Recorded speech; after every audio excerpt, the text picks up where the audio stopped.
So, kivi, stone, kauppias, like kivinas kauppias, a seller, a soapstone seller. And it's a palindrome because it's written the same way backwards and forwards. Oh my god! So that's what a palindrome is. It's the backwards and forwards. If you look for for example, like the Guinness Book of World Records, it's apparently the longest palindrome in any language that's used regularly. Yeah, there are crazy palindromes that are made up, but they're not really used. But that's like a real word, written the same way, backwards and forwards. And Finnish has some other ones, yeah. Anyway, so that was our little. So I guess Jana and Jaakko both win, and I'm sorry, Mauno and Marco, but we have consolation prizes to be revealed later. Maybe maksalaatikko. Some people like it. Anyway, all right. So thanks for your participation in our spelling bee, in our very American-style spelling bee. Before I let you go, I'm going to just flash something. I don't want anybody to do any word, but here's a word. Yes. In Finnish. If you like, I could read it for you. It reads epäjärjestelmällistyttämättömyydellänsä käänköpähän. And actually, I added one syllable there, which is not in here. The way it's written, it's 49 letters, but you can add one more kind of a syllable to it, and then it's 51. And just as a little 25 years ago when I was in Toastmasters, I gave my third speech on this word. It was a 20-minute speech, but I'm sure you as a linguist could give a whole semester-long course on that. Right. Exactly. What does it mean? Exactly, yeah. Too long story. It's a lot. Okay. You have to come up and ask later about what it means. It's like not from his black, well, anyway. It's a really long word. It's even for Finnish people, I think it's kind of crazy, isn't it? Yes, it's very crazy. All right, so let's get started. So just to introduce the study, so Newsweek recently, if you didn't see the Newsweek study, I'll sort of talk about it a little bit before we get started and ask our panelists some questions. So they did the study of 100 countries in the world, and the question that they really sought to answer was the following. So if you were born today, which country would provide you the very best opportunity to live a healthy, safe, reasonably prosperous, and upwardly mobile life? And then the countries were, all these 100 countries were evaluated along 5 dimensions. And those 5 dimensions are education, health, quality of life, economic dynamism, and political environment. And based on those 5 indicators, then Finland came out as number 1, which is quite exciting for Finland, of course. Switzerland was number 2, and there was some debate for a while whether Finland was really number 1, but it turned out that Finland was. Switzerland was number 2, Sweden was number 3, Australia was number 4, and Luxembourg was number 5. And does anyone know where the United States ranked? 11th, yeah, exactly. So sometimes Americans are a little like, about this. We'll talk about that later.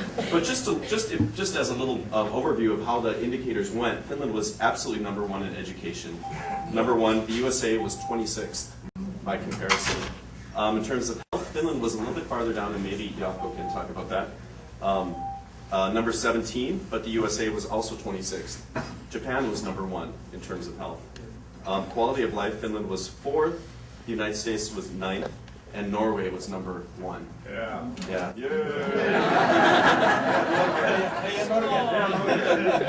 I like Norway too. Yeah. Economic dynamism, Finland was 8th. The United States was 2nd, so we beat Finland in 1. Okay, and Singapore was number 1. And then political environment, Finland was number 5, the United States was 14th, and Sweden was number 1. Yay. So it gives you an idea. So Sweden, Norway, and Finland are all kind of up there, right? Of course. So anyway, those are sort of how it worked out. But before we take questions from the audience, which we'll do, I wanted to sort of just start out, and I have a couple of questions to ask each panelist and just sort of briefly say. And the first one is, what's the thing you like most about Finland? What's the one thing, if you could briefly say, and anybody can start, we can just go from there. Who would like to start? Ladies Jana? first. Okay, ladies first. I'll start with Jana in the middle. I'm not sure. Can you hear? I think the microphones are dead, so... Yeah, so I think you just have to speak loudly. So the thing I like most about Finland, I think I would have to say that it's the people who live there. they are really nice and they're really friendly when you get to know them. At first they may seem kind of distant and cool, like, but then they're really friendly. So it's the people. Yes. The people and the way that they, after you get to know them, they open up. Yeah. Right. And at first they may seem a little bit reserved. Okay. And then Jennifer, Finnish American perspective. Well, I will kind of piggyback on the education thing. It's not just the education system itself. I grew up, my parents are both public school teachers, so education has always been an important part of my whole life, but the entire culture, the family life, and everything is kind of focused on, education. So respect for teachers and the whole institution of education is really high in Finland. I mean, teachers are just like revered in Finland in a way that they're really not here. And so I think really education, not just the system itself, which is excellent, not just the universities or the high schools, but their whole polytechnic system, which is really cool. Which I don't know if we have time to talk about that, but just culturally, the family. I mean, everyone is in on this thing, and it's not vilified, and teachers are respected. Right. So it's society's view really is different. Yeah. Society towards education. Right. Yeah. Exactly. Okay. Great. And then let's say.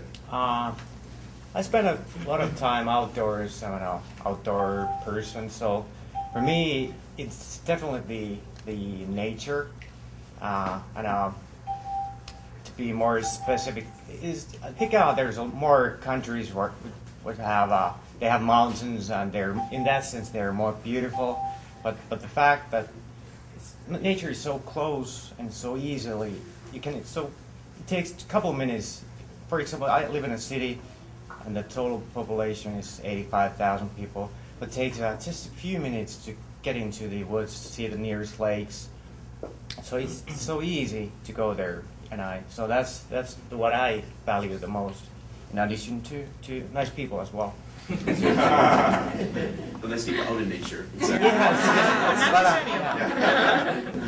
Okay, great. So nature, and then Monaco. Well, I have to say that it's the feeling for social justice and equality that we have in Finland. I think it's so amazing that things like free education or free health care or social security, it's something so self-evident in Finland that you don't even have to discuss about it.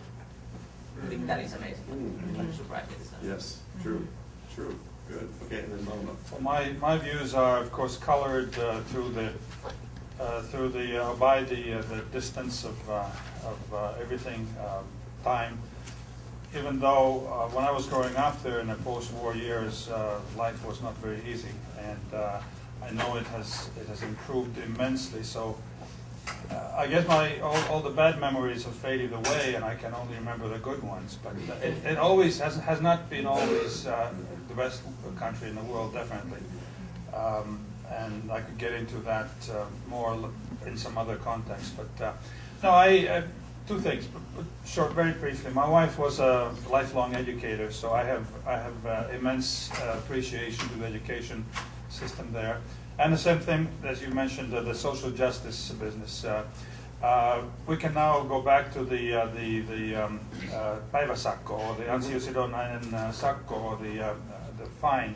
One of the vice presidents of Nokia was caught driving, let's say, 120 kilometers an hour in a 50-kilometer-hour zone in the middle of the city. Now, this gentleman was earning, I forget how many $1 million a year, and his fine for this little infraction was several $100,000. So there's social justice there. and he didn't fight it. He didn't fight it, as I recall. No, he had earned it. Exactly. Okay. So here you've heard just a brief little bit of the good of Finland, and now the second question is not necessarily bad, but what is one thing that you don't miss about Finland being here? Is that I'd like to ask. Is there one thing, and is there anybody that wants to start out? One thing you don't miss? Let's put it like this. I Okay. think we could have a little bit of this Minnesota nice also in Finland. Minnesota nice, okay. Yeah, I think we could export that. to Yeah. Finland, right? Yeah, for example, I think that Minneapolis has the nicest and friendliest bus drivers I've ever met. They're so amazing. Like whenever I take bus in Helsinki or any big city in Europe, I'm always like really nervous and I prepare everything and try to do everything as fast as possible so that I don't annoy the bus driver or block people behind me. And then I moved here and it was I had to take bus somewhere. It was my first day here. And I didn't know if the bus will work and how much will the tickets be. And I thought, oh my god, that's going to be like a disaster. And then I walked in and tried to explain my thing as quickly as possible. And then this bus driver said, oh, you have an interesting accent. And he explained everything really slow. And then later on I found my seat and then we were driving and then there was like heavy rain and it got really dark all of a sudden and I couldn't really see where we are going and then I thought, oh my god, I don't have any idea where to go and where to get off. And then all of a sudden I hear this bus driver's voice in the speaker. Hey, Finnish guy. So we would have a little bit of that. I was expecting that every bus driver was my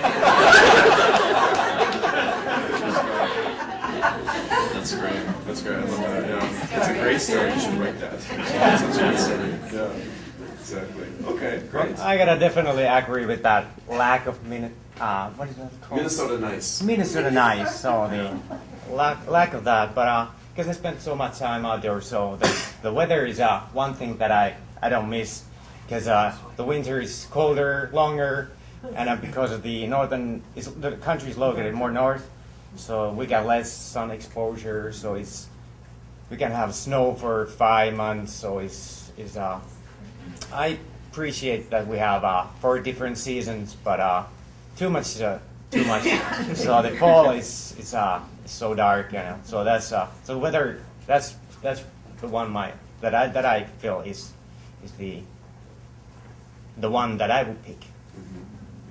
Okay, Yeah. great. I'm disagreeing with you because I really like snow. So, yeah. One thing I would like to see more in Finland is to have people with different backgrounds. So more like Diversity? yes. More that's diversity. Yeah. Okay. Yeah. It's wonderful I see. here to have all these people with all these different backgrounds. So it's really, I like it a lot. Right. Finland's becoming more diverse, but Yes. it's not quite as diverse Yeah. as the United States, of course. Yeah, exactly. Okay, great. Jennifer? Well, Finland is like a family member to me, so I love Finland, but of course some things get on my nerves. Finland is, for all its social justice, the laws and everything, Finland is a pretty conservative country. The people, I think, are kind of, their personalities are very conservative. And one example I'll just share with you, I was at a party one time, and I stood around in a circle with a group of people, and for, I'm not kidding you, like 10 minutes, no one said one word. It was just silence. And I thought, I am not going to be the first one to talk just because I'm American. You know, and I didn't. But by the end of it, I was ready to just like freak out, kind of. And actually, I like that too because I developed an appreciation for silence in Finland. I really did. I did. But then the other part of that is I think that Finland has the laws in place to make for an equal society, but the reality doesn't always match up to that. One example I'll give you. I was teaching English at Helsingin.